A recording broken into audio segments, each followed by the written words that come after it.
Good morning. Welcome to Talking in Stations. Oh, I see the camera on me. All right.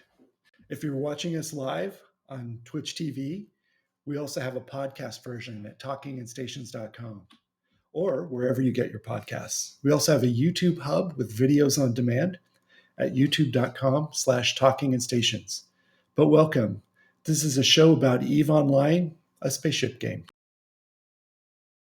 Today we're joined by two special guests. I'd like to introduce them both to you, and then Matterall and I will be your panelists. Oh, and Ashterothi. Yay, Ashterothi. Thanks for jumping in with us.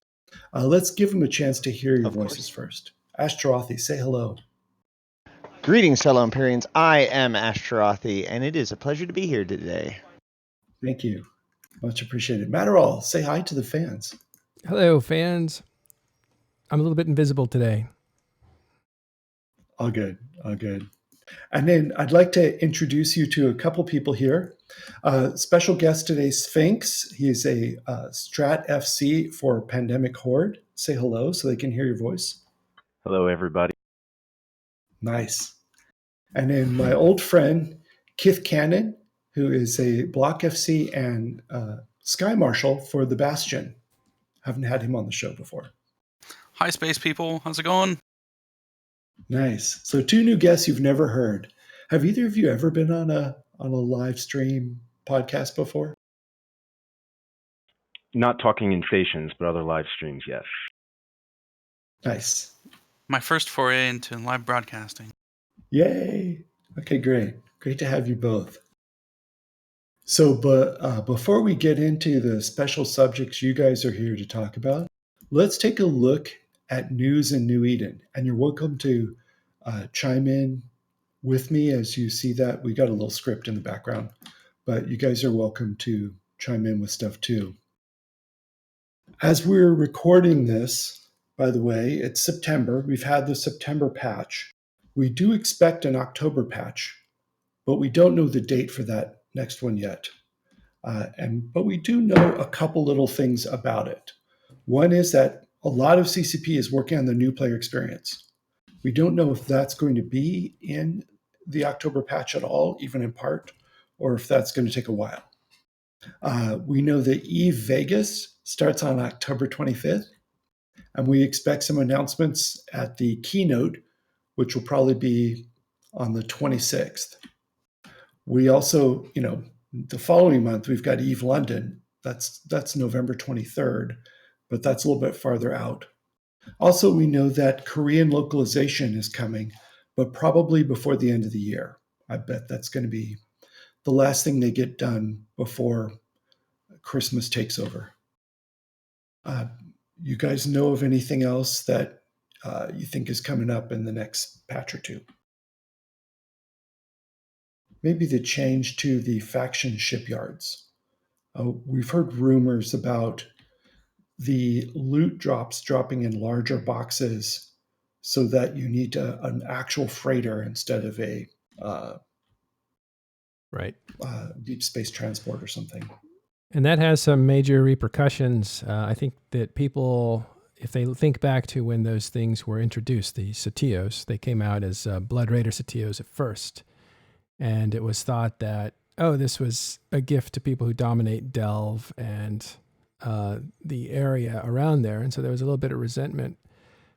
So one of the questions that was coming out at the time, well, how do we get a chance to interfere or that sort of thing? And I think it was Larrikin that basically said the loot drop being small was by design, so people might fight over it. People might try to steal it. Like I think that was part of the original concept of it.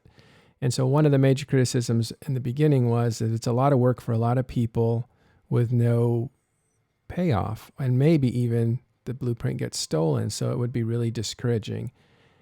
And so later on, and it was, because the very first one that was destroyed, the blueprints were stolen, and the person who was trying to get away in their interceptor with the blueprints was blown up and destroyed. So that later they switched it to, okay, that's a little bit discouraging for people who are trying this stuff. So what we'll do is we'll make it a little bit bigger. So it doesn't fit on small ships, but you have to have like an industrial sized ship. But somebody figured out how to steal them with industrial ships, especially the ones that cloak. And so this looks like a third iteration on making the loot not stealable. You cannot steal it in a freighter. You have to control the area around the wreckage, and you presume the people who destroyed it will be the ones controlling the wreckage area.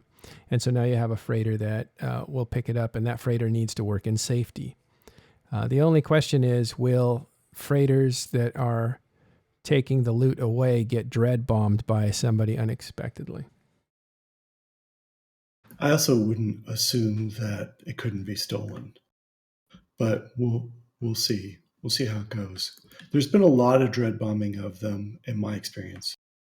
And CCP has the stats behind the scenes that we don't have access to, so they can see who gets it every time and how. Well, no, they can't see how. They can see part of how. So anyway, let's skip that though, because we don't have enough real information. As we record this podcast, it is the 12th day of the cynosural field changes.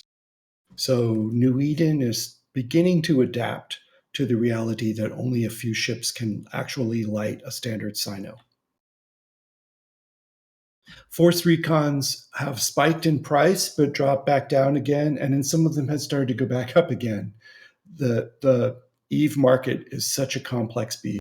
Right now, when I checked yesterday in preparation for the show, Force Recons and JITA were selling from anywhere from 248 million to 327 million, and their curves were very interesting to look at the price history. Ash, did you have any insights onto stuff going on the market there?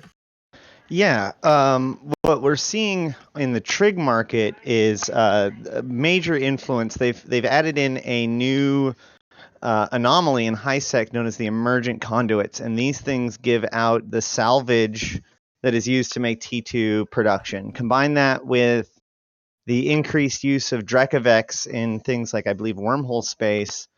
You have seen a massive increase in the demand for Drekovic blueprints. They've spiked up to almost 30K per blueprint, which is a 50% increase. And you see a big drop off on T2 components for Triglavian goods. Most of it is down by 10 or 20% within the last week. But you see a big spike in particular T1 components, specifically the 0-point condensate, which comes from the kind of the harder abyssal sites, the abyssal weathers to run, so they're run less frequently. So we've seen that go from about 68,000 per unit to 89,000 per unit in the last 3 or 4 days. So to interpret for people who don't know this part of EVE, there are new lines of ships that are called Triglavian ships, kind of like a pirate faction. They have Tech 1 and Tech 2 variations. The Tech 2 were more rare, but a new type of PvE site is dropping materials that are making it more possible to manufacture the Tech 2 versions. And those ships are becoming more popular now. How's that? Yeah, it's really interesting because the invasions themselves have been run less because they've been pushed out to low sec, but the emergent conduits have clearly made it more available, the salvage itself, because the price has gone down quite a bit. Okay, so you're saying I saw the invasion spread into low sec, but you're saying they moved from high sec to low sec, not that they just made more of them? I thought Correct. The vast Oh, wow. majority of invasions for the last week have been either in low sec, with a foothold in low sec, with most of the time being that foothold in deep low sec, or having to go through at least 1 to 2 jumps of low sec to get to the real foothold. So like in a high sec island. What this means is that there's been a lot less running of the abyss sites, or of the invasion sites, as you either have to go into dangerous territory in order to run them, although the reward is greater if you do, or you have to move through dangerous territory. So we're seeing a lot more reluctance to actually run it. All right. And I learned something already this show. Thank you. Okay. So keep an eye on the market. There's stuff changing all the time. Oh, by the way, maybe I should put in a quick cross-show promotional message, though.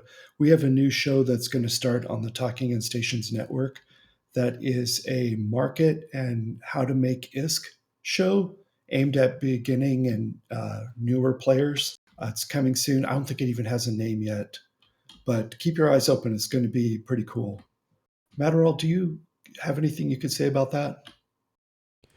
It'll be run by Lichgrave. It'll start, I think, pretty soon next week if we're ready, but it's going to be a financial show, but it's not going to be so much markets and analyzing of markets, although it will contain that. It's going to be more like, hey, Eve player, this is how you make money at all levels. So if you're a beginner, there's going to be content for you to watch that has tips on how to make money or ISK in the game at a low level, a medium level, and then an advanced level, and all kinds of different facets of trade, how you build things, how you sell them, how you haul them from one hub to another. It's essentially an all-around financial show, which we've been trying to get off the ground for a while now. And Lichgrave is someone that specializes in that, so we're going to see how that goes. Thank you for the help. Sounds like fun. Yeah. Okay, I lost my place in my notes. Oh, well, Okay, go the ahead. one other thing that I want to point out for this upcoming week, if you're wanting to pay attention, all eyes are on Amar. On the 27th is the coronation, or is the third anniversary of the coronation of Empress Katniss I, the Empress of the Amar Empire. There appears to be a new ship skin line for the Amar coming out called the Crown and Swords, and Katniss is also releasing a new book in-game that is called that is on the crown of the two swords or something like that, or the piece of the two swords, which basically is her asserting her authority over either the Amar or on the universe. So there is a very good possibility that we're going to see tension and another live event coming up soon, as we also see things like accelerators that expire in early November being put into the game. All right, thank you. Okay, so after practicing with Rorquals for 11 days, some of the sovereign nullsec groups have unlocked supercap ratting. We're going to talk about that more later in the show, but I wanted you to know that the umbrella fleets needed a little time to adapt. So for 11 days, they've been mostly just saving Rorquals. But more on that, more information on this today. Another news item as we go through the news section here. The most expensive thing killed this week was a keep star. It wasn't where you would expect it. It was in a C2 wormhole, a class 2 wormhole, which is a little bit of a surprise. In fact, if you read the story that they posted on Reddit, there's sort of a little bit like an after action report / narrative story from the point of view of the people who lost the keep star. Very interesting on Reddit. And they were still building it at the time Hard Knocks lost their keep star to the initiative. And they said, we're still going to do this. I thought that was pretty ballsy. Anyway, they put it up. Ironically, the people who killed it were some of the people who lost their keep stars recently in that engagement. Hard Knocks, Inner Hell, Laserhawks, and a group of friends. Had a really interesting fit on it if you looked at the Lost Mail. I don't know if Matterall can put it up at all, but if you go to zkillboard.com, you can't miss the keep star icon in recent big kills. If you look at the high slots on it, instead of missile launchers, it had newts to neutralize the capacitor of attackers. They actually had a reason for it. KithKanan explained it to me. Kith, do you want to tell the guys how they approached fitting that keep star? Yeah, sure. So when you look at a structure fitting, you're looking at what you're fighting with it, what you expect to fight, come fight it. Um, and in a C2, they're not really worried about huge ships, and the missile launchers on the structures don't do very well against small ships. So the only thing to really reasonably put in those high slots is neutralizers. You have your normal Doomsday and the PDS and the other stuff that goes in the high slot of your Keepstar, but the missile launchers aren't going to be very effective at killing things like cruisers and frigates, just because of the way the SIG tanking works on the high-end cruisers and frigates now. It's just not really possible to kill anything with them, even with something like a Keepstar. So the obvious choice is to pick things that make cruisers and frigates less useful. I thought it was a pretty good plan overall. It would have helped them against, um, subcap logistics and help disable hostile fleets a little better. Nice. Thank you. At first glance, I didn't really understand why you got target painters with webs, for example, but I guess the newts behave differently based on the signature radius of their target. Yeah, so one of the big changes CCP made with the last capital rebalance was that capital energy neutralizers are affected by SIG, and they've extended that to the neutralizers on the structures, the upwell structures that they've implemented since then. So you end up with wanting to have target painters on everything. Okay. One of the other interesting fitting things about that fleet is if you go look through all the attackers, and there are a lot of attackers, the stealth bombers did a lot of damage, etc. But if you scroll down, look for the first Nightmare ship. He was fitted with polarized torpedo launchers on a Nightmare. Is that crazy or what? I've never Oh, seen that seems that. strange. But he did a lot of damage, so hell. Okay. And he didn't lose his ship, so all right, he got away with it. I just, a little shout out to that guy. The only thing I can think of is if it's absolutely awesome to use the afterburner bonus of the Sancha ships without necessarily using the weapon system.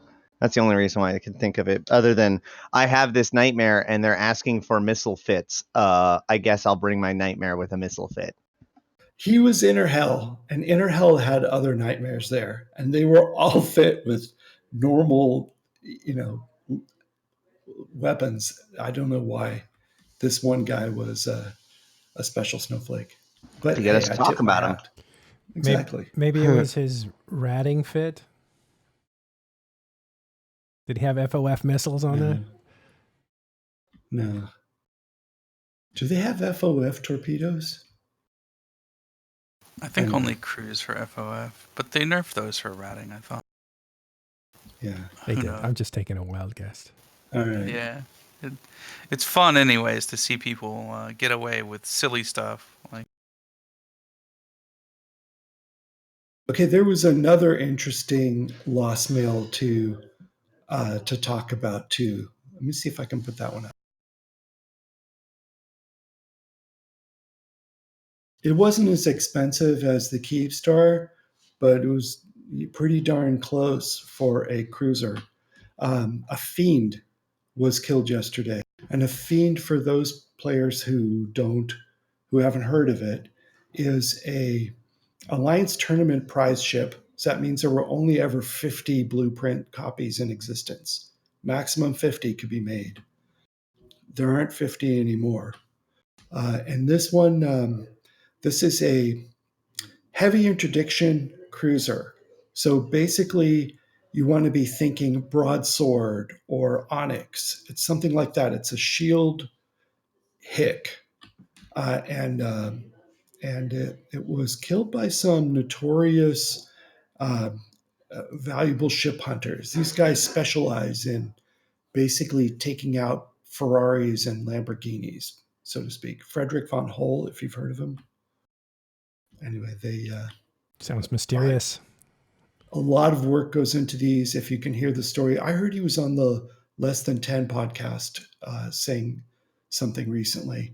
But they pick a target and they hunt him down and they do blood prep and they put special bait out, and it's an epic story every time they kill one of these. I think of it less as killing and more like assassination, because they carefully pick their targets and go for that target.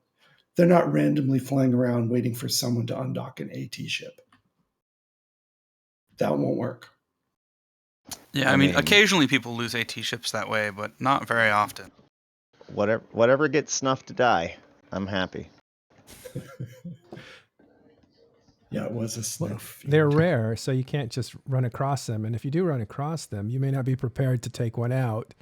So what they do is they look at the playgrounds of the rich and famous AT players, and they stalk the behavior and try to figure out what their usual routines are. And if the routine doesn't switch up, then they have a chance to bait that person, and that's what's happened a few times. In fact, I think a gold magnet was baited in the same way about a year ago. First of all, I've actually fought an AT ship in real life, on real Tranquility, life? and it is nuts. Like, those things are so much more powerful than you would expect them to be for their ship class, and because of that, they're so much faster than you would want them to be for how much power they have. Like popping 3 or 4 of us and then just moonwalking out type stuff. Well, and they're usually piloted by someone who knows how to use it. Usually. Well, there's that too. Yeah, obviously. Have you guys ever, do you remember the first time you came across an officer spawn and they hit a lot harder than you thought? Is it like that? Yeah. And then, like I said, they're just so fast, or at least the one that I ran into, which I can't remember what it was, like they were just able to dart in and out without any kind of concern. Like, we couldn't web them or scram them or anything. They're just really strong ships for their weight class. It reminds me a lot of when the Garmers first came out. They were so much faster than people expected them. Such a huge engagement rating. I think if you look at CCP's behavior in the past, when they introduce a ship, when it first comes out, they want it to be something that people try. Otherwise, a lot of work that went into the development that amounts to nothing. So they actually overpower those ships coming out, it looks like. If you think of the Svipple and the Garmer, as you said. And they leave them that way for a while. So, and I think all the Triglavian ships right now are OP. Or not OP, but they're really good to get in. So the tip is, if you come into EVE and you want to take advantage of the ships to pick from, usually you want to pick some of the newer ships, because those are a little bit stronger than they should be. They haven't been nerfed back into balance, and it usually is a few months before they even start to do that. For Svipple, it went way too long, like a year and a half, where it was overpowered if it was used correctly. To speak on that real quick, though, if you think about it from a design point of view, if they just bring something into line, or if they introduce an entire new line of ships that are perfectly balanced with the ships that currently exist, then the desire to switch to those ships would be very low, right? Mm-hmm. And so it's just like, if you came out with a better Facebook right now, you still might fail as a company, because it's not enough to just be a little bit better than Facebook, because there's this giant inertia as people are already committed to what they're doing. In the same way here, if the new way isn't noticeably cooler in some way, you're not going to see high adoption. Well, not just that, but it also keeps the game interesting, right? Because if we didn't change, or CCP didn't change up what we were forced to do in the game, we'd still be flying 200-300 man Drake fleets like we were a decade ago. And when the Drake fleet went away, everything changed about how nullsec alliances fought, at least to some degree. Then you see the emergence of like the Maelstrom fleets, and then the hard counter to the Maelstrom fleet was the PL armor hack fleet. And 80, 90 armor hacks could take down a 150, 200 man Maelstrom fleet. So the evolution of the game and the way that the nullsec alliances fly, it's very interesting to me, and it continually changes. Now you see lots of Munin fleets and Eagle fleets. The Eagle in nullsec alliances are very strong right now. In fact, they're very hard to beat. Goonswarm flies an amazing Eagle fleet. We fought them many times. Really, the most success that we've had is flying an armor battleship fleet against the Eagles and mixing in different types of ships like a Mars ship, so that they can't get the perfect tank to fight against us. So I love the way that the ships are changed up, and I do remember the Dramiels back in the day. Faffy Waffy and his Dramiel, if anybody knew him, he could fight 10, 15 dudes and you'd never catch him. The other thing about this is that the development of offensive strategies always comes before the development of defensive strategies. In other words, everything always starts as OP because people are, the people who are using the ship are in it the entire time, learning it, developing strategies, and coming up with stuff. Whereas the people who are fighting those ships are only doing it sporadically and usually without good enough information to truly understand what's happening. So it isn't until the strategy becomes, higher and higher up the tier, so to speak, that true counters begin to be developed, which is another reason why balancing for PvP takes so long, is because you need that process to play out. Sorry, Carneros? Yeah. Okay, we're running low on time, so let's wind up the news section and go from here to an update on the Eastern conflict between Winter Coalition and friends and Legacy Coalition and friends. Cphinx, can you tell us a little bit about what's going on over there? I heard there's been some stuff, including this morning while we've been setting up. I was sleeping this morning, just woke up and reading through everything that was happening. I'm still not completely caught up on all that, but very large fight this morning. I'm not well read in, so I can't speak to it in terms of fight this morning. But the fight for me on the Southern Front, I think you are calling it the Eastern Front for yourself. It's been pretty interesting. So the interesting part is that, let me take a step back. So my role in the Southern Front is a little bit different. So I'm being a Strat FC for Horde. I've only led a handful of actual Horde fleets down to the south, but I was deployed to HLW in Curse, right outside of Catch and Scalding Pass for about a month, maybe a little bit longer. So I actually lead a SIG in Horde called Beanthorn Legion. And our entire purpose in life is to get ahead of, Horde. So we deploy to places. I think up until last week, we had been deployed somewhere for a solid 6 months or so. But, we get ahead of the curve. We start trying to do disruption ops in the target region. So troll toasting, which means we will deploy 10, 15, 20 toasters at once and start to hit ADM2 systems. ADM2 systems being you can reinforce them a lot faster. We hit jump gates, we try to poke fights, so on and so forth. And, really it's a lot of fun. So from that perspective, that's where I'm coming from at this point in time. So our first target was in Scalding Pass. We knew that at least some degree of Brave had deployed into Scalding Pass, and that was our initial target. There was a jump gate there. Every night we hit the jump gate. Every other day or so we would hit iHubs. It was a little bit difficult for us because we're US time zone, and a lot of the hubs there were timed for Euro time zone. But overall on the Southern too, or just the Entosis type thing, because the structures are vulnerable at any time. You might not be able to come back for the timer, but at least you can make timers. Yeah. So the interesting thing is that our rules of engagement, our tactics usually are to do as much damage as we can without invoking a full fleet to come in on top of us, because we're only going to be running 30, somewhere between 20 and 40 guys. So if we hit a fort, Test is going to come. But if we hit a jump gate, Brave is going to come. So just kind of picking our targets. We hit Athenors, we hit lots of different things. Another important thing of note is that we set up and we camped 3 regions that were within Blop's range of HLW, with the intent of shutting down as much ratting as we can. You shut down the ratting, you drive down the ADM. You shut down the mining, you drive down the ADMs. It becomes an interesting game of chess, really. So, everybody talks about blob warfare in the game, and really, if you have a well-crafted, selected team of 20, 30, 40 guys, it's just enough to not attract the attention of the blob, but just enough to set the stage for, the next wave of a conflict.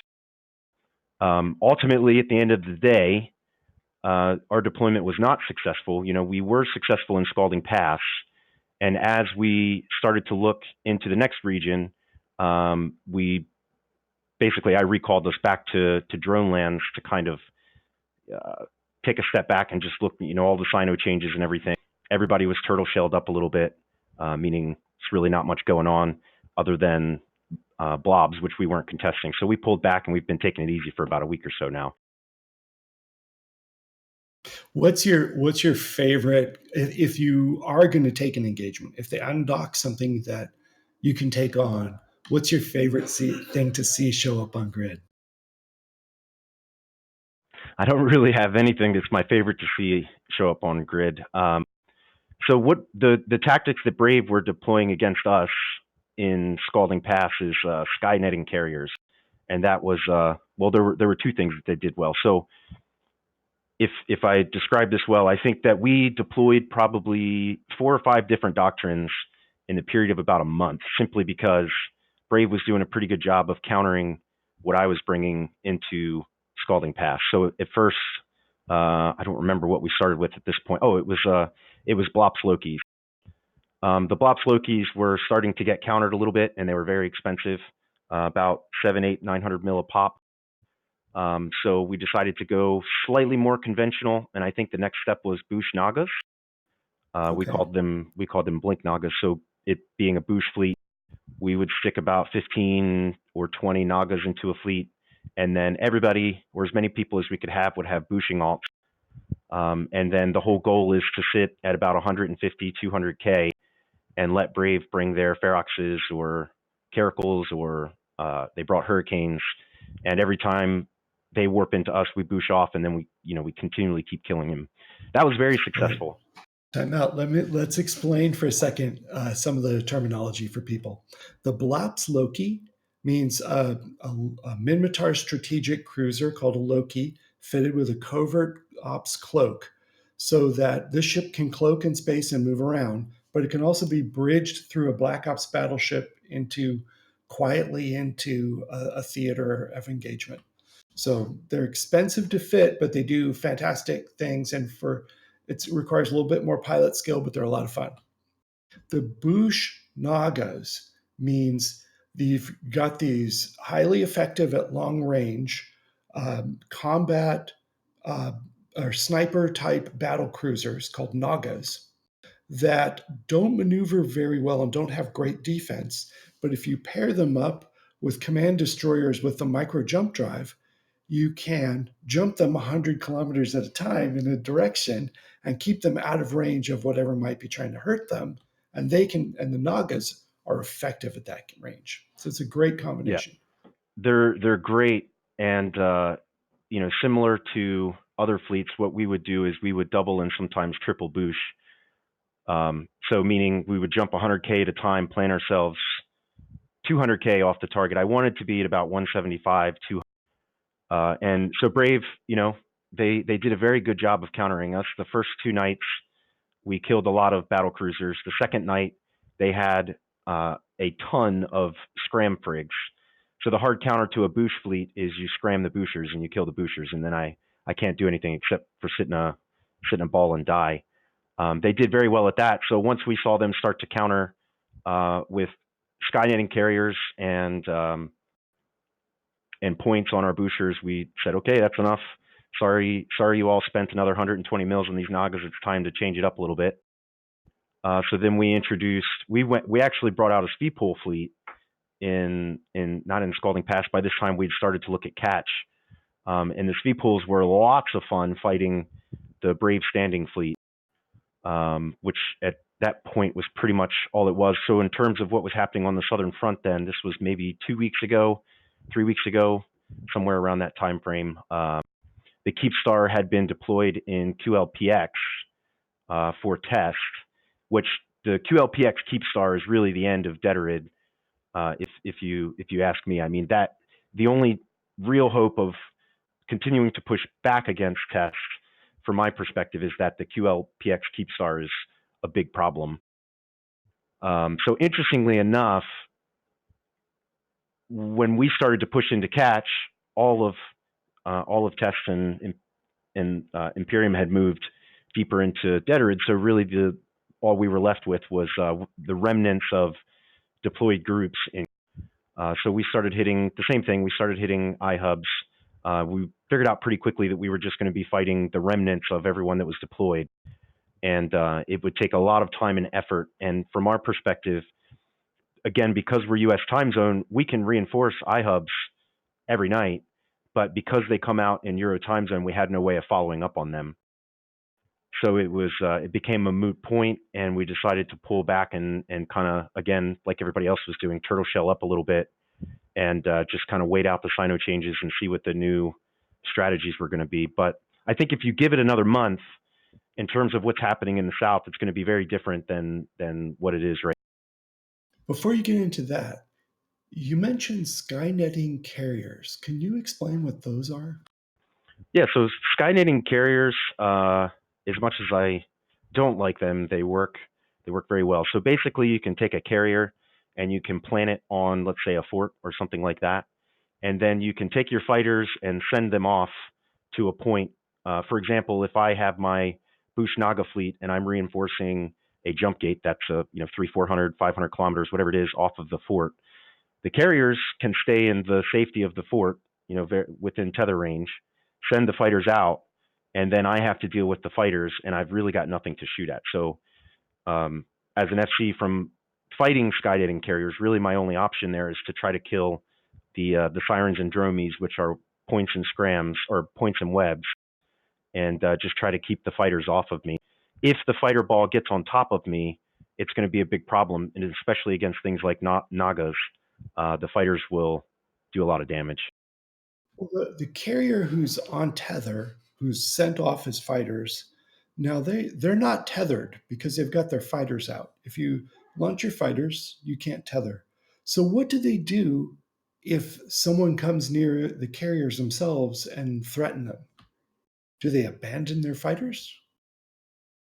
Well, there's a number of things you can do, and we actually, when we were fighting the skynetting carriers, that's one of the things that we would do, is we would try to bait the carriers to launch their fighters and assign to something, or engage with their carriers so they're aggressed. And once they detether, if you can get points on the skynetting carrier, they can't do anything about it. So you can kill the skynetting carriers. The problem with that is depending on which fleet you take, then you've got to deal with the PDS, which is, so the fort can fire off its PDS. You need to have heavy tackle on the carriers. You can't have interceptors or whatever in there, because then they're going to die. Yeah. So that is exactly what happened against us. Funny story, we were dealing with an old cache of ships that we had in HLW, and we picked up stuff and ran as quickly as we could, and I think we undocked a bunch of Hurricanes with no rigs and maybe 400 or 500 rounds each. It was an interesting night, fairly common for our SIG. Roger. Okay, so now on another thing that happened this past week we'll call it the Southern Front instead of the Eastern Front. FRT saved a Keepstar in 03 Tech 4MN. Do you know anything about that engagement? Were you involved in it, or did you hear anything from it? Which one was that? Sorry, I was looking at Those people picking on me in Discord. Those crazy people in Discord, I know. 03 TAC 4MN in the Detorid region. FRT had a Keepstar in reinforcement, and my understanding was it got down to like 3 minutes left on the timer, and then test, I don't know, split their forces up or something, or did something else. I don't know if you were in that save. No, I wasn't. I was traveling for work during that. It's an interesting fight in the South, right? Because you've got Test and friends, and then you've got Frat, who are largely within Asian time zones, right? So one of the advantages for Frat is that they can time zone tank a lot of the oncoming waves of issues for them, but it's not going to work all of the time forever. So in that also where it's a strength for them, in my opinion, it's also a weakness because in non-China time zones or in non-Asian time zones, Frat, if they don't have the help of PanFam and Test has the help of Goons, there's not a lot that can be done outside of those time zone unless I think there was a massive amount of Titans that were on both sides. I just remember seeing hundreds within D-Scan for both sides. And I think it was for the O3 fight. In Twitch chat, they're giving us some tips on that. Apparently, Fraternity pulled great numbers, so Test changed their mind and went for iHubs instead. Yeah.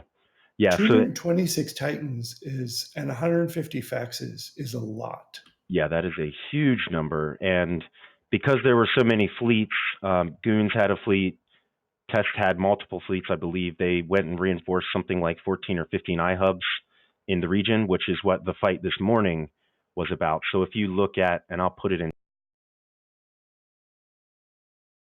well, it's not going to let me post it, but if you link the podcast back channel, we can move it over. Sorry. What part do you want us to link over? Oh, that? The D-Scan, yeah, they put it up for us in Twitch chat. Thank you. Yeah. So what I just linked was the Dotlan map of, and there's still a lot of iHubs that are reinforced in there. And O3, obviously, if you don't know, O3 being one of the main systems for Frat. And I believe, and somebody in Twitch chat may know better than me, but I believe that Test put a fort on the Keepstar grid in O3. I'm not 100% certain. But massive fights going on in Detorid. And, really what it boils down to is, and we've been seeing it happen a lot over the last couple of years, and I think that this is one of the last big kind of consolidations of the game. So a couple of months from now, after this war is over, one way or the other, you're really going to see kind of the North versus the Southwest and the Southeast from my perspective. Everybody's going to continue to consolidate a little bit. But once the war in Detorid is over, it's going to move on to Innsmother, I believe, would be my guess. And Innsmother is a massive region. I've been responsible for grinding down Innsmother years ago, and it just, back then there were no citadels, right? And it was just a lot of passes and things like that. But it's just a huge region, lots and lots of things in there to hit. So from the perspective of both sides, there's still a lot of work to be done on Test side. I mean, where does the war stop? What becomes the demilitarized zone, if you will, between where I am and where Test is, or where Frat is and where Test is? Or do they keep pushing until they hit the wall of PanFam? Yeah. Can I squeeze in and ask a question here? Are we in an era of big consolidation, like basically 4 or 5 major powers, and that's it, and that's pretty much it? Or has the game really kind of progressed as it always has, with big groups and little groups all sprinkled around the map? So I think if you're looking at the Southeast, there's obviously a big conflict there.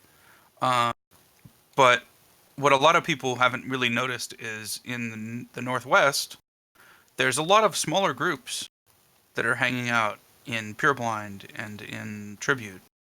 A lot of people are living in Tenal and Venal, and there's a lot of independent groups up there.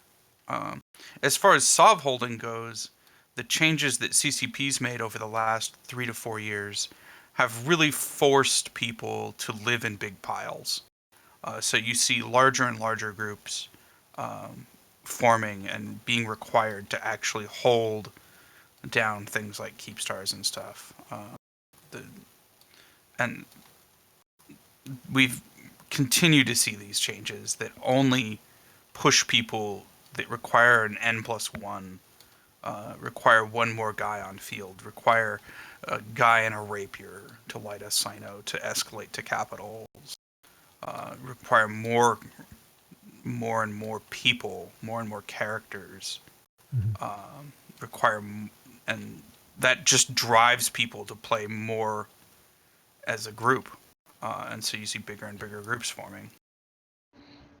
Well, what I saw while I was out there, what I got the impression of is that there are smaller groups, and many of them are independent and have their own dreams and wishes and whatnot. It's just when you look at it from the larger context, like even the smaller groups, they still have to kind of declare an allegiance in one way, right? Like as you take actions for and against different groups around you, you immediately either gain or lose favor with one of the major power blocks. So eventually you kind of get affiliated with one of the bigger sides, even if you yourself don't view yourself as being part of that collective. Absolutely. When the Imperium moved to Del, we formalized that into what we call the QFC, the Quarius Fight Club, where we have sort of hangers-ons and whatever that live in Quarius. And the whole thing was the idea was to foster groups to be able to grow and not have to deal with a hostile supercap force, while at the same time being forced to fight each other, essentially, and increase their military capability. Well, the reason I brought it up, But yesterday I was talking with a guy in our Discord named Meniscar, and we were kind of comparing notes about when there seemed to be a slowing or a stagnation in nullsec, and it seemed to be like after CO2 and test got thrown out of the north and ended up in the south, and there was a war to contest their survival. And so it seemed like that was the last time survival was at stake, until maybe now. So I wanted your thoughts, Cphinx, on because you said once this war is over, there's going to be like a further consolidation of powers, and you might see different areas heat up. I just wonder if these big organizations are at risk of, are they fighting for their lives, or are they just fighting for fun? Well, I think in terms of the way that the game works, and speaking from the perspective of, if I go back a decade, organizations now, they have huge back offices, right? So there's 10 guys or 5 guys to manage Discord, and 5 guys to manage this, and a handful of guys to manage that, and an industrial backbone. It's almost like we've formed these mega organizations that operate exactly like governments and big corporations in the real world do, right? But you'll always notice that there's always the chance that 2 or 3 of your leadership could suddenly not play anymore. Real life could happen or something like that. And the next thing you know, you've got a new generation stepping up to lead things. So when I look at the player generation that are playing now, a lot of the pandemic horde H-sters, they know a lot more than me, and they've been playing for a decade less than me. Some of them might have still been in grade school when I was starting to play the game or something like that in my early 20s. But I would say that there's always some element of survival for organizations within the game, and the survival could be, Goonswarm is not going to die tomorrow. Pandemic Horde is not going to die tomorrow. But the individual mentalities and groups within, they may struggle somewhat. So the smaller corporations, and then the other things that you'll see is newer FCs are really hard to come by in this game.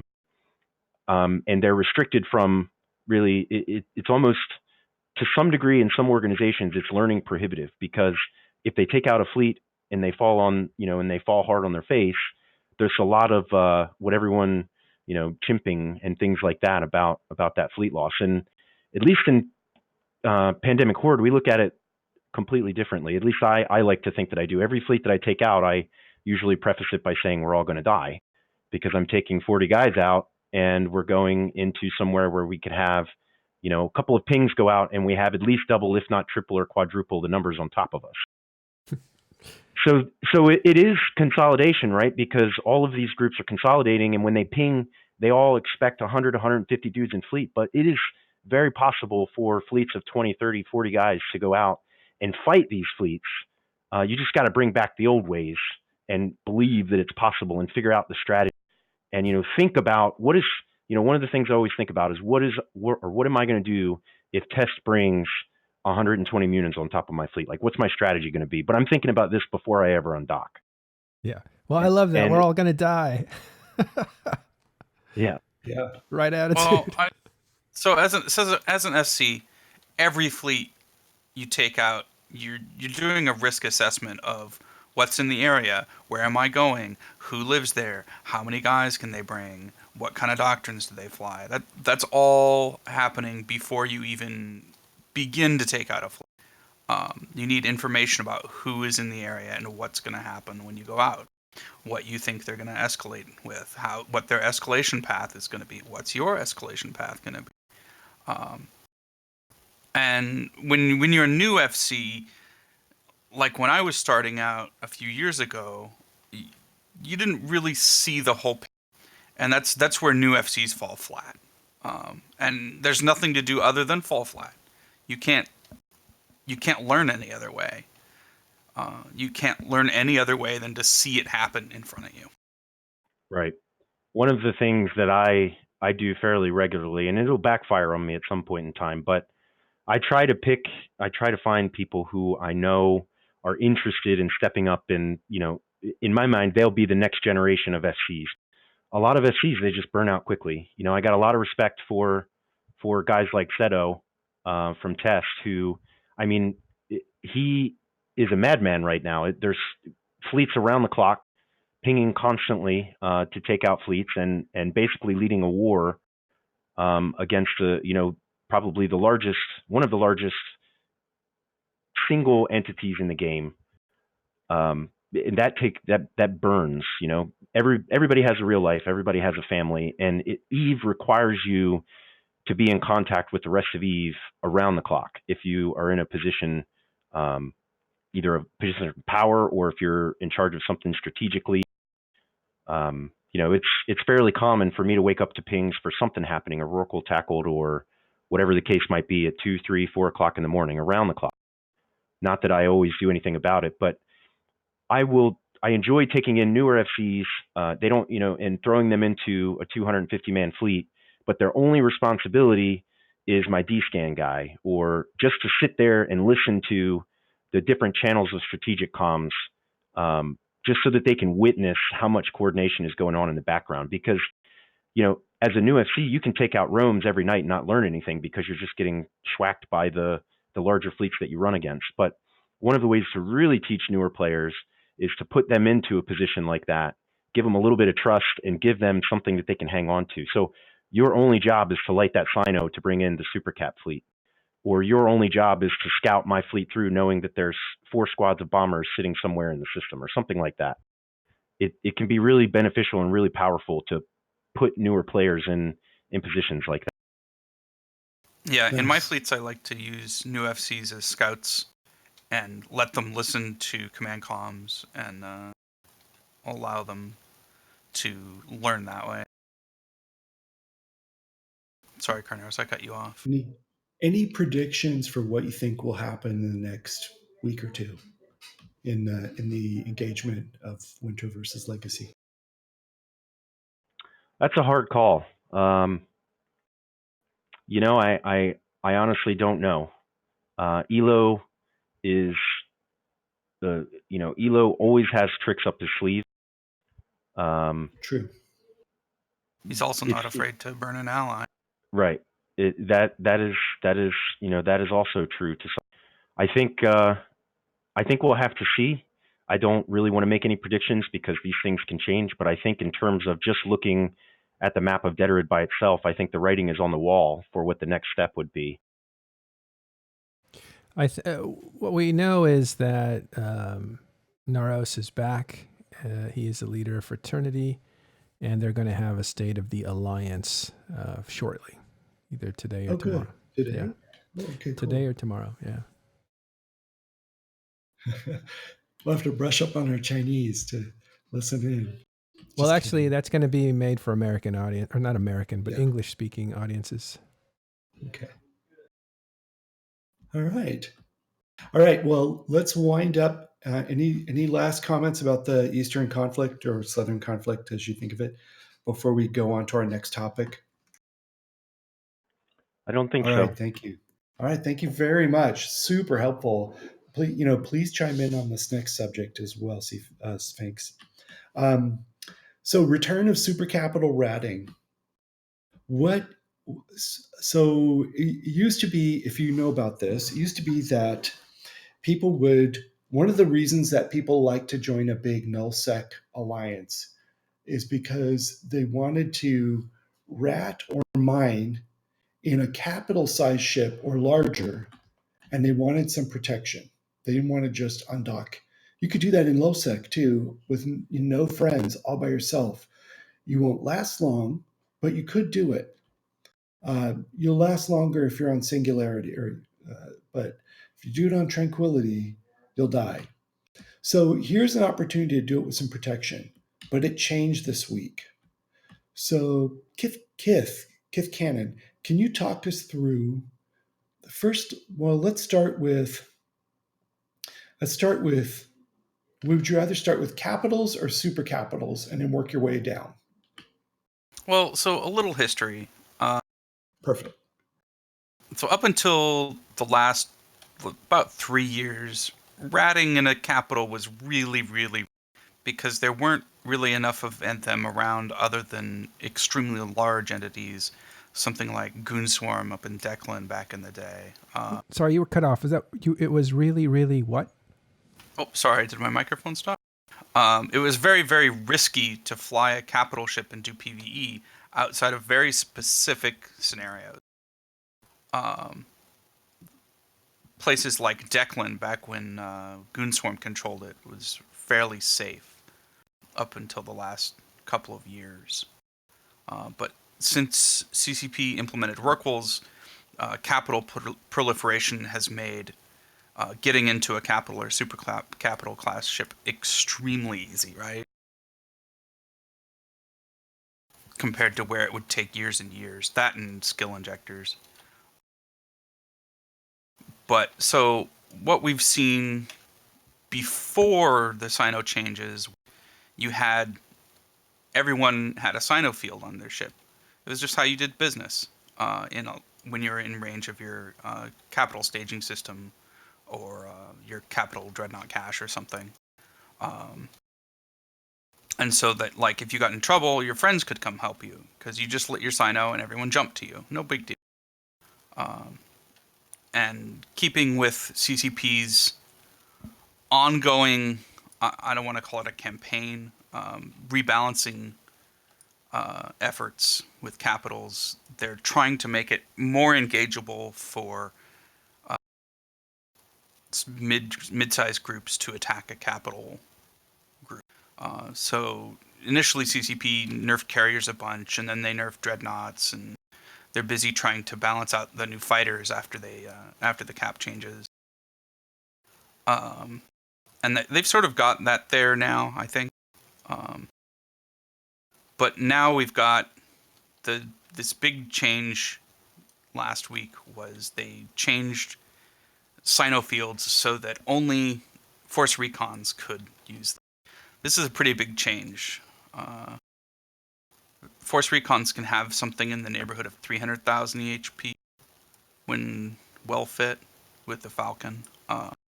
Where previously, you lit your Cyno on your capital ship and you had 3,000 times that much HP.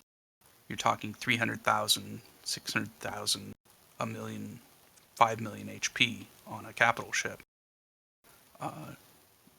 That's a huge amount more HP. And so, in addition to cyno inhibitors, now we have the problem where you're against, a 50 or 100 man fleet. Your cyno ship just probably isn't going to. There's not much to do about it. And so you have to. They've added, with the cyno changes, they basically added an n+1 number. So they've added another ship that's required to reinforce a capital escalation, where before the person in trouble themselves could call for help and light a cyno field generator on their capital ship.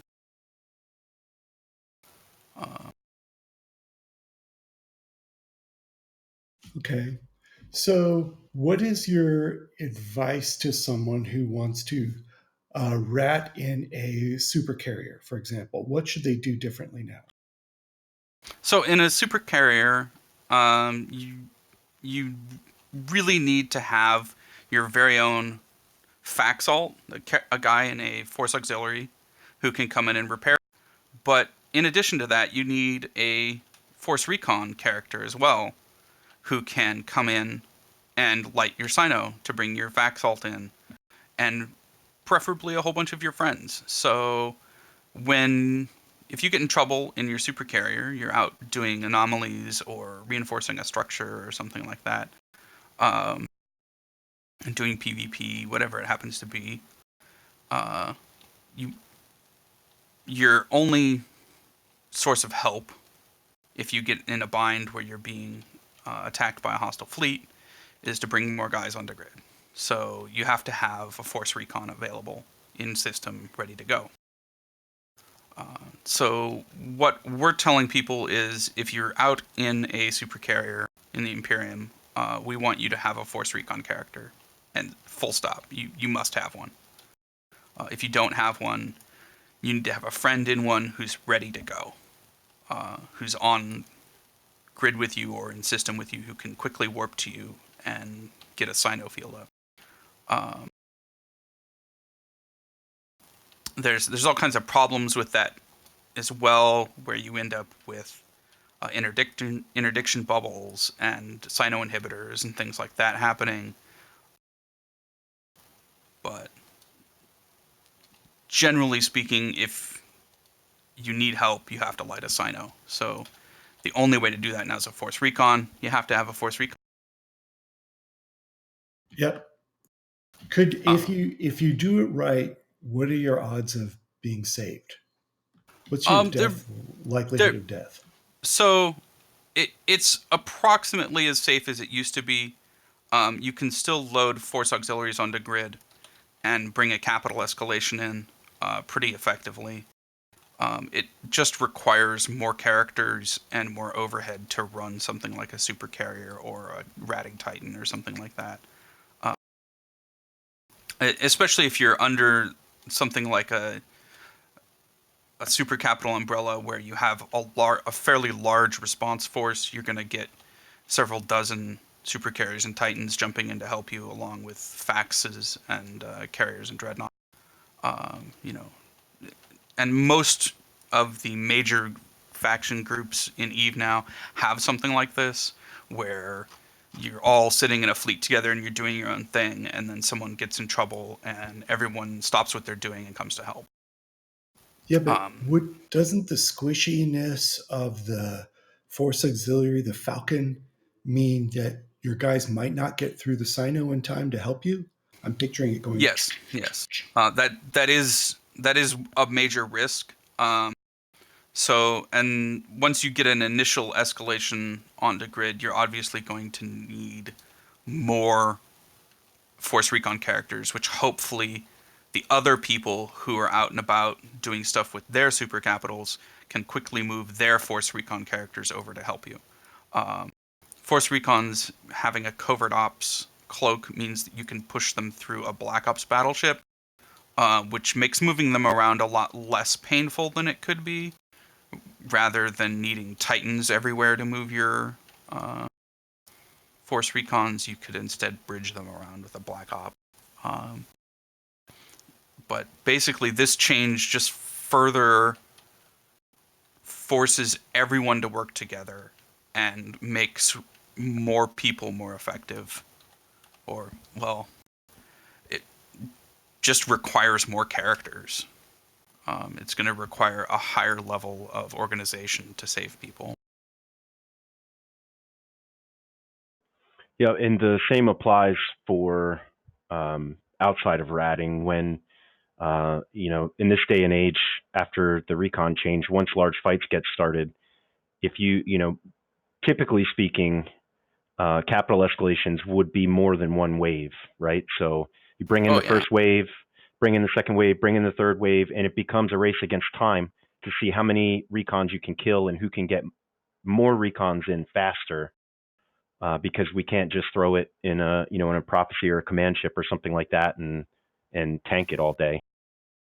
Yeah, or have a Titan light a Cyno, and all of a sudden you've got 100 million HP Titan with a Cyno up, and there's nothing anybody's going to do about that real easy. Yep, we lost tons of recons within a couple, within hours basically. That was when the first few fights kicked off in FDZ after the Cyno change. FDZ being back in NPC null in Geminate with the goons deployed out there. We've had several cap engagements, and it was just slaughter of recons the whole time. Yeah. It's going to be really hard, I think. I think these changes are going to hit medium-sized groups very hard, just because the number of characters involved. I'm pretty disappointed overall with the long-term, mid-term vision of this change. But we'll see how CCP responds. They've rolled back the Blackout. They may tweak it. We may see additional Cyno changes coming down the pipe as groups adapt and make use of these new mechanics and figure out strategies around them. The major question, I think, and the major takeaway that people want to know, are things back to the way they were? Are we going to see some gigantic MER bars that show how prosperous deep space is?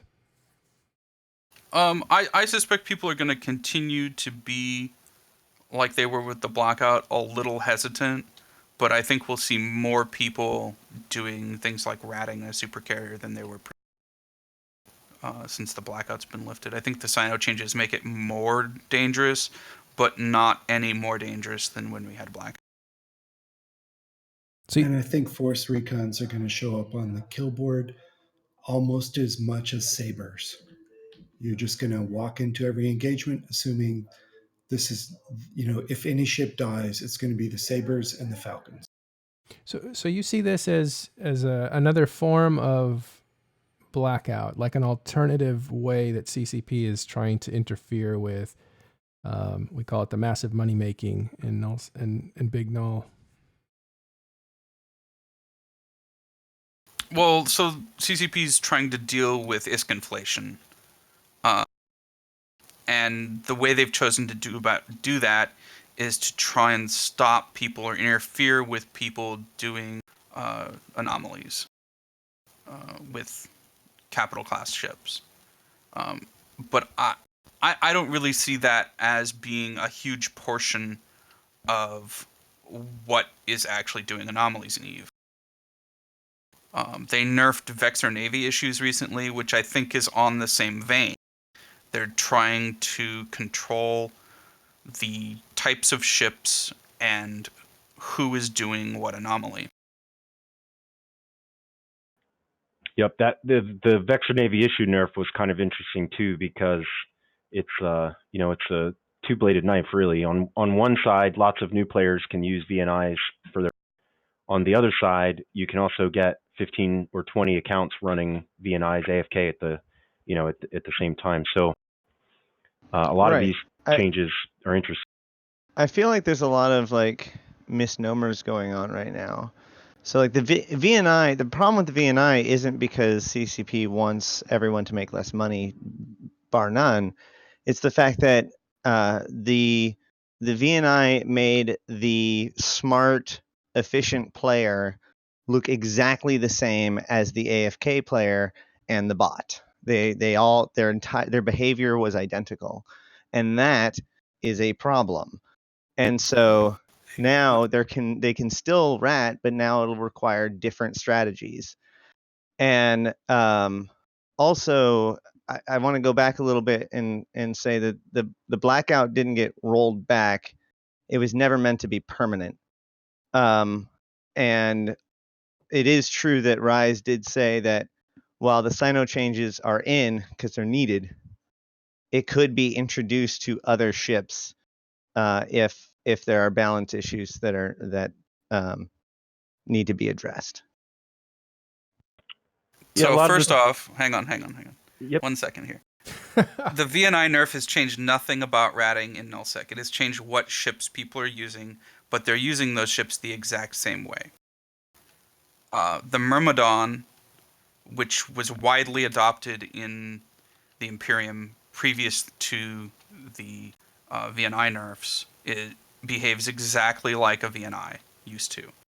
It's the same behavior, it's the same everything. It does slightly worse at creating money. It's a 5 or 10% loss compared to running a VNI. But it is more disposable in that ship insurance for a Myrmidon is very, very, very... a Myrmidon pays for itself, I think, in about 30 minutes if you insure it. So between that and the Dominics, you have two very viable platforms for what CCP likes to call AFK ratting, where you jump into a site, you deploy your drones, and then you don't touch it.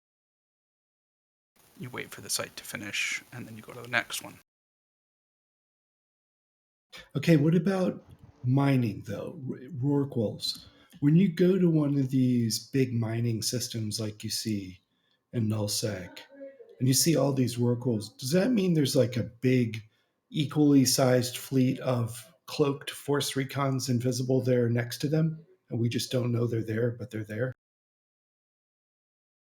In theory, hopefully. Yeah. Hopefully they have more than one force recon available in their system.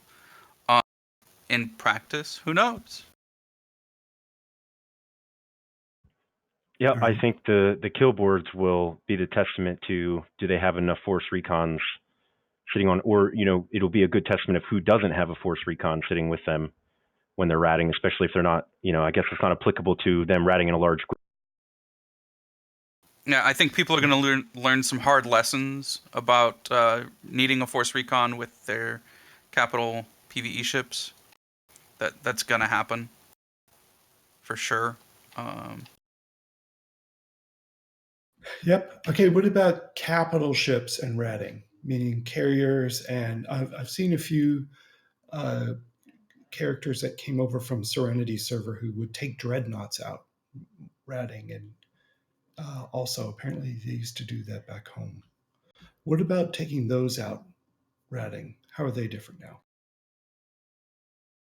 So that they're not really any different as far as function, but they're much less savable when you're talking about having to sacrifice a 300, 400, 500 mil ship to save your billion-esque ratting carrier. It's not so viable fiscally, anyways.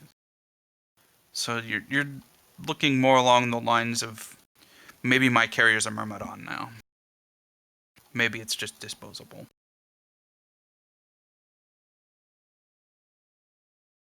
We're in the world of disposable carriers. Is that what I'm hearing from you? That's the way I view it. When you're talking about Falcons or what? Where's the document? Falcon hulls are currently 330 mil-ish. That's a third of a carrier without anything fitted to it. It's almost not worth putting a Falcon on grid to light a cyno. Cphinx?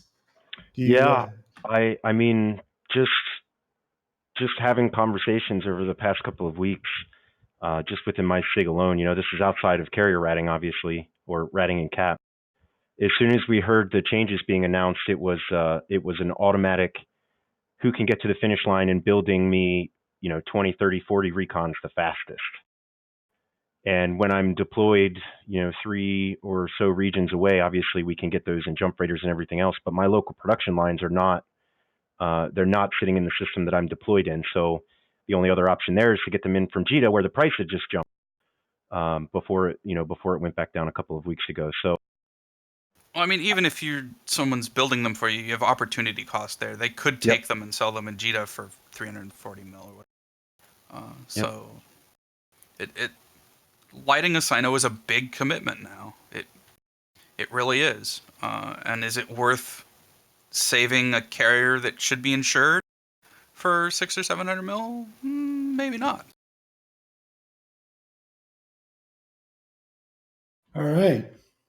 I'm looking at the Twitch stream to see if anyone has any questions, but I think we've covered this. Anyone have any final thoughts? Well, all right. Now, one of the things we have is a minor tradition. Sorry, I had to unmute in 2 different places to be able to talk. It's like 2 shekels instead of 1. But I just want to get like the takeaway again. Are things back to the way they were? Has the Imperium or Bastion or Horde or whoever figured out how to work with the cynos to keep the ratting going and to keep the Rorquals safe? Has that been? Are you guys going to be able to work around this in general and get back to where you were, even if you have to platform out with more alts? Or is this going to still take a big chunk out of the money making? I think at the end of the 22 hours in, keep in mind. Yeah, I think at the end of the day, these cyno changes aren't going to do anything to major block. As far as PvE activities, it's going to require more characters, more overhead to run your Rorqual fleet, your ratting, whatever. You're going to have another character capable of running a force recon if you're existing within a major block to save your stuff when it eventually gets tackled by murder hobos. Murder hobos. So that's a term I've borrowed from elsewhere. That's pretty funny. Well, Carneros, the reason I asked is because, remember, they were going to have a timeout of a week to figure out how to work with the cynos and stuff. So I figured, like, by the end of that week, they all figured out how to get around them. A lot of that was wind up for bringing new materials in as well. Making sure that we had characters set up to it, and that our people who run our day-to-day standing fleets understand the new mechanics and can work with them. I think in theory, most groups had this change gamed out before it hit the... It's mostly a matter of making sure that line members and people who are operating day-to-day were warned and were able to see a few examples of how to do things and how not to do things without something major kicking. Where you had, Titans dying badly to a dread bomb or something like that. So not that didn't happen this week, but Were you guys actually testing things on the test server to see what would work and what wouldn't work with the cynos? I mean, so the way a cyno field generator works hadn't changed. CCP didn't change that at all. Right. They just restricted what ship can use it. So no, not. I didn't. So it's mostly theory crafting to try to figure out how to make this work. Yeah, it was mostly just gaming it out in our heads and amongst ourselves to figure out, okay, if this happens, then what? What's the response that needs to happen to make getting a force escalation to this guy happen?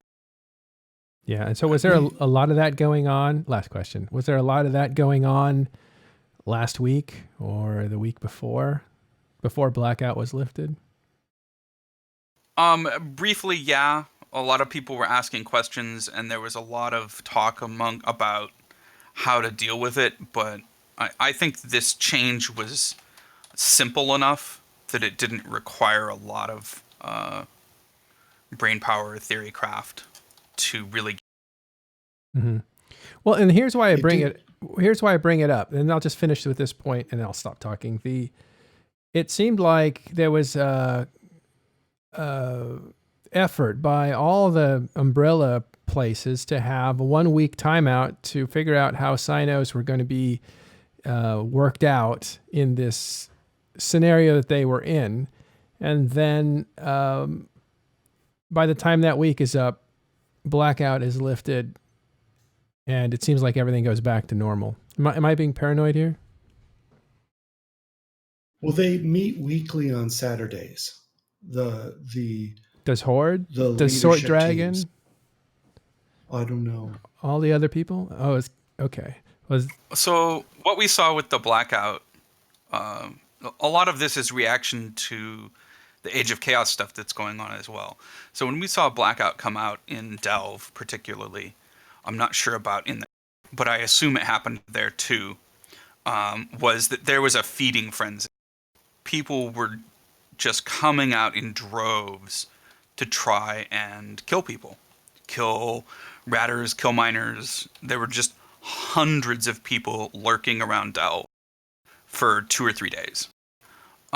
Inside a week, it had mostly normalized back down to the usual suspects, and there weren't nearly as many. So I suspect that a lot of groups decided that after Blackout that they would take a breather for a week when the cyno changes came out to sort of alleviate that and not make themselves such a target for murder hobos. That, and you're trying to roll things out at scale for a lot of people in a lot of time zones. So it takes day after day of repeating these things. Some people don't go update their fits the first time they see a ping. They actually have to see the ping 3 days in a row before they finally say, maybe I should do this. So there's that kind of thing going on. Well, I don't know. And If then you kill get a sense. if you kill 6 Rorquals, that sends a pretty strong message. Get your stuff in order. Or they didn't do that the first day. They instead they tried to rescue for a few days and see, okay, how long does it take to do a rescue? How many are we going to be asked to do? Is the team going to get fatigued? So there's this kind of thing going on. And then by the time that guy basically refused to refit his ships, he says, I can't be bothered. Then they decided for him, okay, since you'll fit the next ship correctly, you just don't want to refit this old ship. Why don't we kill all these old ships so then you're incentivized to go and refit the next ones correctly? Well, he got That was kicked their out, approach. so it wasn't really a now you can fit correctly. It was, we're killing you. It's as punitive, and you're out of our group. So I don't think they were trying to help him. I didn't think he got removed from the group. I thought he did. Notice that. We'll check in on that. Maybe. But if he did, it was a signal being sent that you guys need to obey. We're not going to let you become victims here from what are they, murder hobos? So you need to obey the commands that are happening. And I think that sent a pretty strong message. Yeah. Sometimes you have to do something dramatic so you catch their attention. Yeah. I've run day-to-day save operations in Delve off and on for the last 6 months or so. 8 months. And in Fountain. And we see more and more larger groups of murder hobos, wormhole people,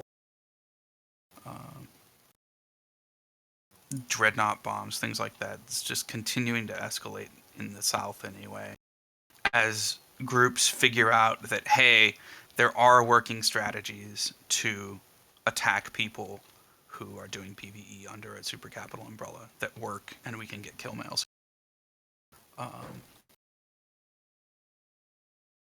But again, we talked about this in an earlier segment where Cphinx was saying that it takes more time for aggressors to figure out how to attack something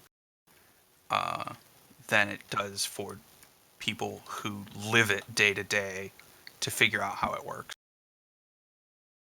But we're going to see how, do we have the capacity to keep rescuing people all day long? Is it going to get tiresome? Do we need to make some changes? Are we seeing the first Falcon die too quickly each time? Do we need to have 3 each time? There's a lot of tuning that still needs to go into this picture. I would think next week we'd have a better idea of how the supercap side is going. And of course, we punted entirely on caps. Caps are now myrmidons, disposable. Well, who knew this day would come? Yeah, but I mean, all the plans are to figure out how to keep the same game going. Like, it's adapting to the change to keep the same thing going. There's no, let's do something. There's nothing else. new to do. There's okay. 2 things. First of all, the thing I find funny about Murder Hobo is that the game that comes from uses that term with a bit of affection and generally in regards to the player. And secondly, the problem with this strategy of like trying to keep everything the same is that assumes that the enemy is also going to behave the same, and the enemy also doesn't just have free cynos to throw around now. So there's more likely that you will detect the threat earlier, or the threat will come in a different form. Now, the biggest threat right now to capitals is the Stuka fleets, the bombers, the Goku fleet, whatever you want to. Those are very, very dangerous, especially when you get into the 100 and 150 man fleets, which are pretty regularly seen around the galaxy, I believe. In the north, anyway, or in the south, they sure are. Yep. To your point, there's nothing else to do. What did you mean by that? So as a nullsec empire, there's only a few ways to make money. You can do anomalies, or you can mine, you can do scan sites, things like that, moons. Like, we still have to use the same mechanics to make and generate wealth. There's just no new wealth generation mechanics in nullsec. Well, there is Abyss. For more things like the Abyss and the Triglavians and that stuff. Maybe, they keep working on developing that stuff. At least the storyline. No, they keep developing the whole thing. I have hopes for some of that in the future. I'd love to see the As I mentioned earlier, to nullsec, and I think that's in our development path, but it's just not here yet. And the Abyss sites are all solo things and instance. There's not very much risk. They're 3-man versions too. Oh, are there now? Okay, I haven't really been paying attention to them. But again, instanced 3-man frigates. Not a whole lot of risk involved. That's a whole nother conversation. But either way, I can say that, as I mentioned earlier, the Triglavian invasions have actually moved into low-sec now. And they're scraping right along the edges of null-sec. So I have a feeling that the winter expansion is really shaping up to be that concept being applied in a null-sec kind of lens. Well, I'm having a problem understanding that the only way to make money in nullsec is to rat in supercarriers. Like, not that long ago, maybe 2-3 years ago, if you were even ratting in a revelation, that was like a big problem with your alliance. Like, they were furious about that sort of thing. It was ridiculous and outlandish. And now it seems like it's been normalized not only to rat in capitals, but super capitals. And to take that away or to disrupt that seems to be irritating to people who now expect that. And I just don't know if that's healthy for the game in looking at it from the outside. Yeah, I mean, from a development process point of view, CCP gave us the tools to create capitals and supercapitals much, much, much cheaper than we'd ever seen. Before the most recent round of capital production changes, capitals were state tools, essentially. They were strategic state assets. Your capital ship was, in a large coalition, seen as a tool that, while you owned, was to be used to defend state assets. Big money Sometimes moons. you didn't even own it. You were just the holder. Yeah, when it came to supercapitals and titans, definitely. Group-owned titans were absolutely a thing. Still are a thing in many groups. Just because the amount of wealth, the amount of investment required to produce one and put one together or acquire one was very low. Usually, you're the only reason why you got it was because you're the only fool enough to train the Titan skill book. Yeah, in the old days, it was a huge commitment to train into Titan. Before skill injectors, or you had to buy a character that was trained for it, or something like that on Evo, on the EVE market. But now we've got super carriers are under 10 billion ISK. That absolute madness. Like 3, 4, 5 years ago, super carriers 18 to 20 bill in a closed market situation in the Imperium. In the open market, they were 25 to 30. Titans were 110, 120 billion ISK on the open market. And now they're under 50 on the open market. I'm not sure what it is regular day to day now. But in the Imperium, they're under 35 to 40, you know. That seems like a problem, doesn't it? Well, it depends on how you want to make it, if you think it's a problem or not. It absolutely skews power away from small groups, I will give you that. And it forces people to live in a place or operate in and around or be allied with a place that produces them.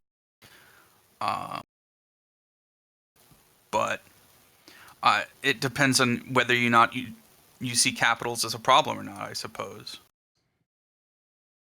And how CCP wants to balance out the game. Is it supposed to be capitals online? Are subcaps supposed to be skirmish tools? Are capitals and titans line tools now, as they have become? Seeing a 100-man dreadnought fleet is not rare nowadays, where 5 or 6 years ago, seeing 100 guys in dreadnoughts meant something really big was going on. Mm-hmm. So CCP let it go a bit far, and if they're trying to reel it in, which they say they want to, there's a lot of resistance from people who are benefiting from that gameplay. Well, as with anything, when CCP makes a change that is potentially beneficial, early adopters are going to see the most benefit in the near term. You have to adopt the methodology and the tools if you're going to see any benefit. And we see a lot of people on Reddit and other media forums whining that, you know, oh, I got killed by a carrier, or, you know, these guys dropped carriers on my frigate. And the wealth gap in EVE is very large now between people who have access to capital production yards and Rorqual mining and things like that, and people who don't. I want to point out too that people have to train over into something different. If they came to null and they know how to do mining and ratting, and CCP changes mining and ratting, and you want them to do something else to make ISK, they have to see another opportunity that feels like is within their grasp, and they have to learn how to do it. Yeah, there's opportunity cost and investment for sure in all of these things. We didn't magically have a giant fleet of supercapitals in Delve. We worked for years to build such a thing. So if the Triglavian stuff comes and they want us to do that, for example, hopefully they will make it happen in a way and they'll think about training, like job training for people to learn how to do the new thing, because that's what it's going to take. That's one reason why I liked that they expanded the abyssal sites to go from single player only to 3 players, because now someone can take 2 new guys with them and teach them how it goes. In the old one, the only way you could learn is to watch Ashterothi streaming it or to go look at a YouTube video. You couldn't like go with a friend and learn together on the fly. A lot of people Yeah, learn how to I run haven't. incursions in a group, or they run the new invasion sites like you do, Ash, in a group and you teach them. Or they run the new emergent conduits, which reward up to 3 players working together, but can also be soloed with a battle cruiser or battleship. There's a lot of different ways that they're building this up. I will say that I have a Nurgle called Escort Service that is designed to take a pair of Punishers into T1 Firestorms, and not only can it solo it, but it also has a remote rep, so it can keep them alive if they get in trouble. Huge Nice. thanks to Apollo428 for gifting a bunch of tier 1 subs in stream chat, in Twitch chat. Thank you, sir. Nice. Tips hat. Yay. Nice. Okay. But yeah, we definitely, how to make ISK in nullsec matters to the whole EVE economy. Needs to get, we applaud CCP continuing to tune that. Also, not just the how, but the scale overall. Right now, the scale is good. We're not making too much ISK. We wish it were probably a little bit more broadly spread. The rich are getting richer, but overall, the amount of ISK coming in is not too much for the EVE economy. We'll see the next MER and see how that's going. Too much is not the problem right now, but yeah, there's still lots of work to do to tweak and improve EVE. All right, ladies and gentlemen, any last comments before we wind up our show? Yeah, I think we're going through a period where we can see that there are some forces inside of the game that have pushed people towards certain types of gameplay, even within the strata. Let's say it's nullsec, and let's say if you're in nullsec, unless you have a cultural problem or you don't like the gameplay, if you want to actually play on a team that is winning, you're going to have to play on a big team, and there's about 4 or 5 of those. And the way that they're able to amass money in the past has fed itself. I don't even think we have a big problem with ISK, because as people quit, they just leave their money behind. They usually don't give it to anyone else. But we do have a surplus of materials. And when you have a surplus of materials, you really have an endless supply of ship making. And when these big ships that are used for these brute force capital fleets are all T1 and they only require minerals that are mined, you have a perfect storm of an unlimited well of the biggest ships that can control the field better. And now you're kind of stuck in a death spiral of power. And I think that's where we're at. And I think CCP can try to unwind that, but the stockpiles of minerals are so great. I don't know how they'll be able to make it, not that they have to make capitals rare again, but to make the importance of destroying them even viable. It's not important to destroy a capital when, as Boat was saying the other day, one guy has 9 Titans, or a guy's Titans is destroyed and he has it replaced 2 days later. That doesn't seem, it seems powerful, it seems exciting, it doesn't seem like that makes for viable gameplay. And then I think when you have people, again, like Boat, who says, I don't really feel like playing EVE Online anymore because we can't predict the future anymore. Chaos era might bring things in that make things so that you can't plan for them. And if that's the case, he doesn't really feel like playing the game.